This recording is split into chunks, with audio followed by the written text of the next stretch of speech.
Alrighty, everybody. Good evening, ladies and gentlemen, fans of SnK eSports and eSports Call of Duty around the world. My name is Ghost, and I'm here with the owner of SnK eSports, Mr. Typhoon, and their competitive Call of Duty roster that will be attending UMG California in 2015, which is also this weekend. With $35,000 on the table, the roster that will be playing consists of Brandon, Bedtime, Rialt, Joel, Magic, Lujan, Joel Conflicts Lamelli, Nathan Christ Lynch. During this Pre-UMG California video interview, we'll be asking them a few questions and we'll be receiving some answers you have all been waiting for. So, because we only have one player from the roster here, the rest of them are actually on flights and one of them just lost their power, we have Nathan Christ Lynch. He's going to talk about himself for a little bit, and then I'm going to read you guys some player bios for the rest of them. So, Mr. Lynch, why don't you tell everyone a little bit about yourself? All right, so I started competing in BO2. I've been to about a couple locals, like three locals, I think. I placed at least top 8 in all 3 of them because they're locals, and I've won one of them. So I have pretty good LAN experience. I've been to one LAN on AW, but I've been competing since BO2, and then I've grinded out Ghost and this game. So I'm really excited for UMG Cali. And yeah, that's about it. All right, my man. So that's good to hear. So, to start off, let's talk about Joel Lujan Magic, who isn't here right now. He's actually on his flight to Cali right now. He's 17 years old. He plays a role in the team. Started playing Call of Duty and Modern Warfare 2 times. He's a Slayer for the team, and he's actually from Florida, so he's making a pretty long trek out there. He's pretty dominant of League of Legends, and he loves competing in the game. So that's Joel Magic Lujan, everybody. We also have Brandon Bedtime Rahalt. He's definitely the most experienced player on the team when it comes to LANs. He went to an AVGL local champ LAN. He went to UMG Philly, placed top 44, and he placed top 8 in the UMG league. He's 17 years old, and he's an OBJ for the team. Let's talk about Conflicts, whose power just went out right now. He lives in California. He's 16, and he plays a slaying role for the team. He hasn't been to any lands, but he's been competing since the beginning of Advanced Warfare, loves the game, and it's got a drive like no other. You guys already heard about our boy Chris here, or Christ, whichever one. So, let's get into the question section of the interview and start moving on with this. So, our first question today is, how long have you been playing competitive Call of Duty, and do you enjoy it? I've been playing since competitively. I've been playing since the end of 2012, the beginning of 2013, and I love every bit of it. Alright, so you enjoy it so much, do you see it as a potential career in the future, or just a hobby? Uh, Maybe a career if I'm good enough and I get my land placing since I'm really young. As you guys know or don't know, I'm 14 years old, so I have a long way to go, and I have a lot of time to basically be really good in the community. And yeah, I see it as a potential career. Alright, so there's been a lot of controversies in the past surrounding the, past couple Call of Duty, specifically Ghost. Everyone thought was a pretty bad game. How do you feel about Call of Duty Advanced Warfare? And to add on to that, what is your favorite Call of Duty game of all time? Multiplayer, single player, co-op, altogether. Well, I really like Advanced Warfare, the competitive side of it. I can tell just casual players don't like it because the public match isn't really good. But competitive wise, they just need to change a little bit of rules for S&D, and it'll be a really good game. Usually, the end of Call of Duty are really good. And my favorite Call of Duty is Black Ops 2. Most of everybody's, or it's either usually Call of Duty 4 or Black Ops 2 for people, but mine is BO2 because I didn't really play Call of Duty 4. But it has to be Black Ops 2, 100%. All right, so you said that you would fix something about S&D, right? Yeah. What would you fix? Pick one thing that you think is detrimental that ruins the game. Fast hands. Can you elaborate more as to why? Fast hands because it could, let's say it's a 2v1 situation. You're in the back of your map on terrace, and there's your sniper tower area. Doesn't matter which spawn. One of them's coming at you, and he's putting bullets in you. You snipe him, and then you have an ASM1. You're cornered. They have you in the best position possible. You just pull out your sniper real quick and just kill both of them really easy instead of having to use your gun and outgunning both of them, which is a very hard to do and probably isn't going to happen. All right, makes sense. Good example. All right, on to our next question. let's talk about a hypothetical. Let's just say competitive Call of Duty wasn't a thing. Now I know it's like impossible to imagine, and you weren't involved so much with esports. What do you think you'd be doing in your spare time to make up for all the time that you've been playing and competing? To be honest, I would probably be just hanging out with a lot of friends. I basically my life is just hanging out with a lot of friends and just come home and play COD basically. But I would see myself playing a lot of more sports. I already play basketball, but I would see myself just like playing football and baseball and basketball just because I have so much free time. If like uh, Call of Duty esports, if I wasn't involved in that at all. All right, so now let's talk a little bit of team chemistry. How well does everybody on the team know each other? Um, Conflicts is sort of doesn't know anybody except for me. I've been teaming with him for at least like a year and a half, 2 years. Me and him have really good chemistry.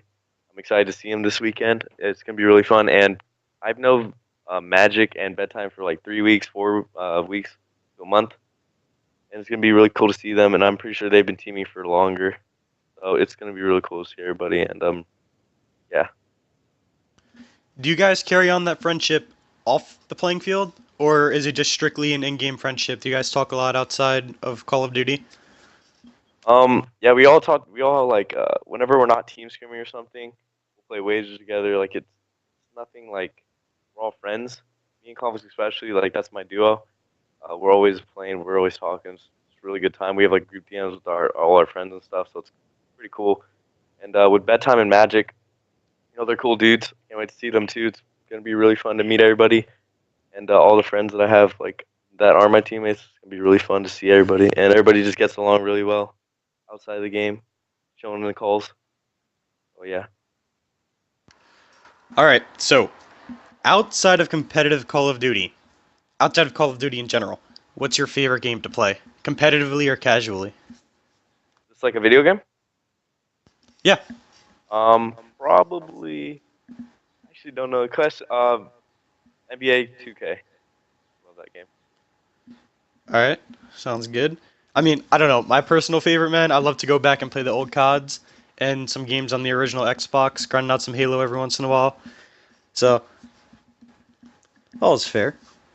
Have you guys been practicing almost every day for UMG Cali? Yeah, we've been like on the grind before. I don't know if you guys.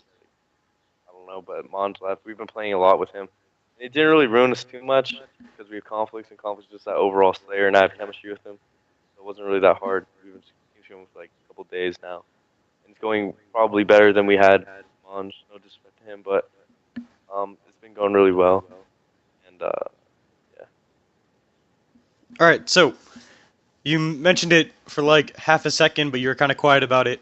Recently, they just lost a player. Guy sketched about an hour and a half before roster lock. I have to ask, you just picked up conflicts like right on the or yeah, you just picked up conflicts right on the spot. How does that change the team dynamic? What changes? Nothing really changes. We still have the same mindset to get the best placing we can. And with conflicts of roster, like I said before, I think we're better with him just because I feel more comfortable with somebody that I know can do what he can do. I've seen him play for almost 2 years now, and we've been playing better team scrim. We've been playing just like beating people by more that we used to beat, but not by as much. Like hard point and stuff. We just have that overall slaying power, and the chemistry is there basically. All right, now let's talk a little bit about the org that you're underneath, who's sending you guys there. What do you think about SNK eSports as an organization? I think it's like probably one of the biggest, well-known orgs I've ever been under, and it's really cool. Um, the last org I was under was Omega. They were really good, but I just saw more potential with SNK because Brandon really wanted to play under them, and I was like, okay, why not? It's SNK. I hear a lot of good stuff about them. I haven't been under too long to know all that much about it, but so far it's been really good, and really happy. How do you like the management staff over at SNK? I haven't really like seen like I haven't really talked to them as much, but when I like asked for GFX basically for like Avi and Header and stuff, they just like linked me it, and I went in there and got some. So it was really good. Management's pretty good.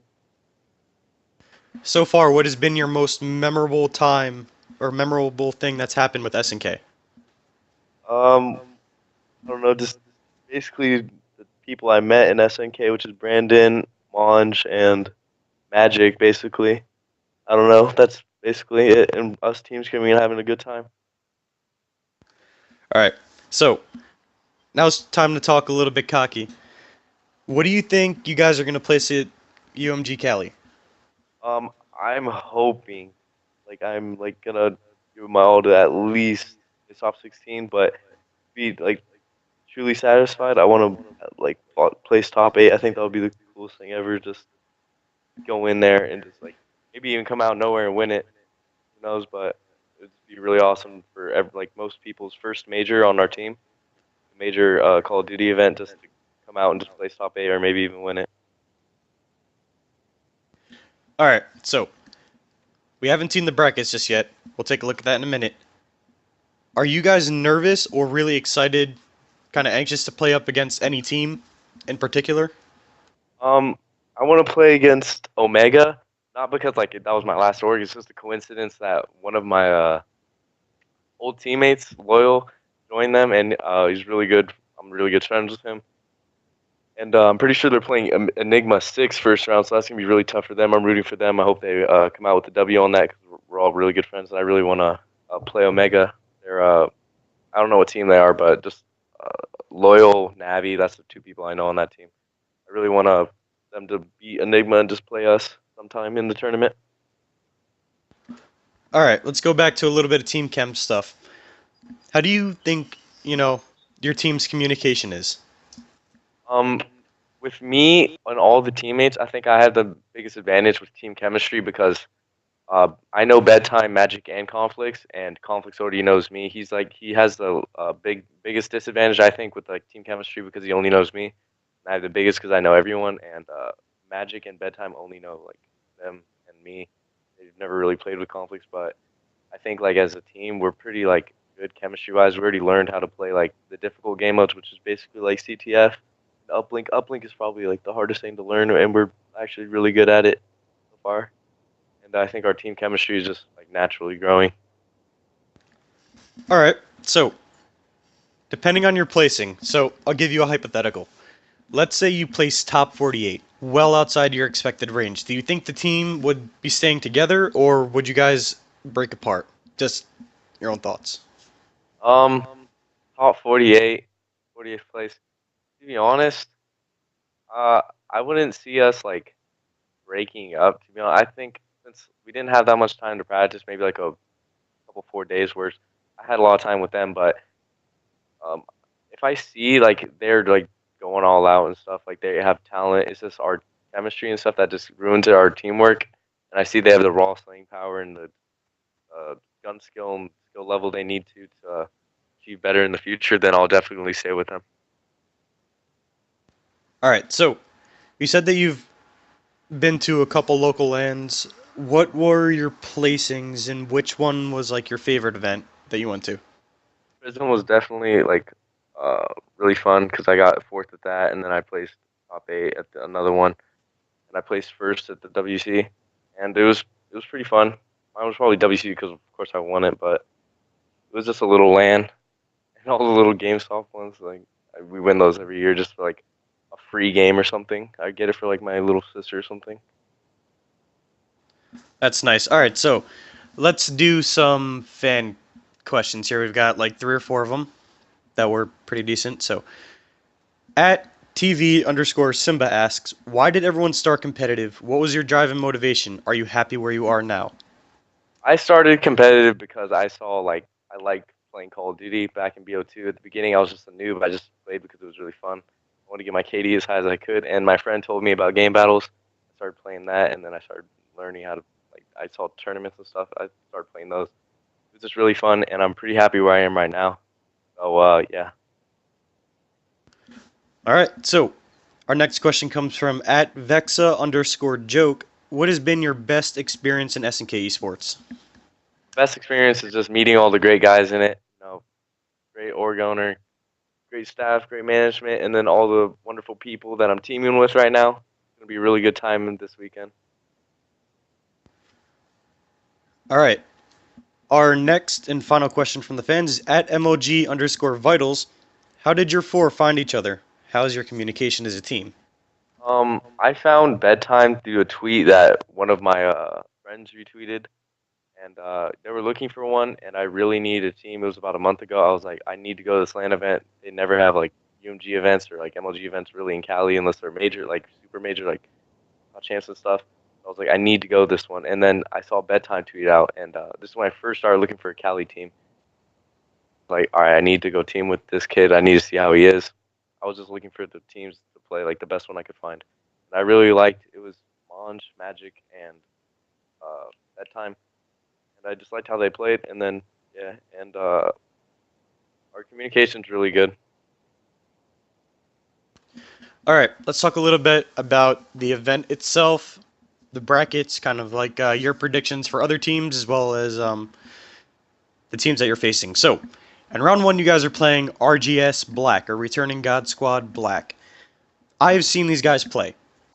They've got some serious talent. They played in a PA organization show match. They pretty much mercilessly destroyed the other team. These guys have some major power. I've seen you guys play. Your team dynamic as a whole is excellent. With the team going up against a team like this, are you confident that you'll be able to make it out of the first round? I'm very confident. Always want to come out hot off the gates and just beat them to the best we can. Probably not even drop a map. Hopefully in the first round. To start off really confident in the tournament. That's basically what it is. Once you get comfortable, like our shots, of course, are gonna be like they're gonna be really warm because we're gonna be there and get there early in team scrim and stuff before the actual tournament starts. But we're looking to come out hot off the gates, not drop a map first round. All right. So, also ironically, you have RGS White and S and set to destroy right on the other side of you. So you beat RGS Black, RGS White beats STD. You have a team that's coming out for vengeance for their orc. However, if STD beats them, you have a pretty hot team coming out against you in the second round. How do you feel? I'm confident as ever. Our confidence level is gonna be determined. Like I'm always confident. I'm always keeping composure. All of us are really. Especially at LAN, I'm not gonna like. Nobody's ever gonna lose composure. Hopefully at LAN, we're just gonna keep our cool. Just always have that composure that we need to win the games. And hope if round one goes good, then we should be able to beat the next team in round two. And yeah, just be confident the entire way and keep composure, and we should be pretty good for round two. All right. And any other teams that would be on your mind as far as things to look out for? Any other teams? Maybe Necro. Conflicts had a couple other teammates on Necro as well. And maybe LEV because I know those guys back in the day in BO2. Levitate. Those are about the only teams that I really like know that I want to play during the tournament. All right, Chris. Thanks for coming on the show. That concludes our pre-UMG California 2015 video. Thank you for watching this video interview and Q&A with the SnK eSports competitive Call of Duty team and the owner of SnK eSports. We hope you all enjoyed and have got all the answers you've been waiting for. Be sure to leave a like and share this video around on social media if you enjoyed. Be sure to tune in all weekend for live updates from our Twitter page at SnK eSports and watch us on MLG.TV if we end up playing on the main stage. See you guys at Cali.